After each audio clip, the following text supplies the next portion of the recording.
ഒരു ചെറിയ day in my ലൈഫാണ്. വലിയ കാര്യമൊന്നുമില്ല. ഞാനിപ്പോൾ ഇരിക്കുന്നത് ഹോസ്പിറ്റലിലാണ്. രാവിലെ അച്ഛൻ്റെ കോൾഡ് പോലെ വാവയുള്ളതല്ലേ, അപ്പം വിചാരിച്ചു എന്നാൽ പോയേക്കാതെ തന്നെ പോയതാണ്.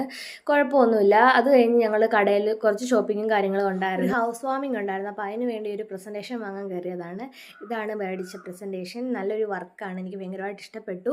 കാരണം എനിക്ക് ഇങ്ങനത്തെ വർക്കുകളോട് ഇപ്പോൾ എന്താണോ അറിയത്തില്ല, ഭയങ്കര ക്രേസാണ്. അപ്പോൾ വൈകിട്ടായപ്പോൾ നല്ല മഴയായിരുന്നു ഗൈസ്. അതിൻ്റെ കൂടെ എനിക്കൊരു മോഹം. ഇത് കണ്ടപ്പോഴേ നിങ്ങൾക്ക് മനസ്സിലായി കാണും. മാങ്ങയാണ് തിന്നാൻ ഉദ്ദേശിക്കുന്നത് ഗൈസ്. അപ്പം നല്ല വിളഞ്ഞ മാങ്ങ കിട്ടിയിട്ടുണ്ട്. ഞാൻ ഒരുപാട് ട്രൈ ചെയ്തു എൻ്റെ പ്രഗ്നൻസി ടൈമിൽ വിളഞ്ഞ മാങ്ങ തിന്നാനായിട്ട്. പക്ഷേ എന്തോ എനിക്ക് പറ്റിയില്ല. കൂടുതലും പഴുത്ത മാങ്ങയായിരുന്നു തിന്നത്. ഇപ്പം പഴുത്ത മാങ്ങ കണ്ടെടുത്താൽ കണ്ടുകൂടാ, അത് വേറൊരു കാര്യം. അപ്പം നല്ല വിളഞ്ഞ മാങ്ങ കിട്ടിയപ്പോൾ ഞാൻ വെറുതെ വിട്ടില്ല. കാരണം ഞങ്ങളുടെ വീട്ടിൽ തന്നെ ഉണ്ടായ മാങ്ങയാണ് കേട്ടോ.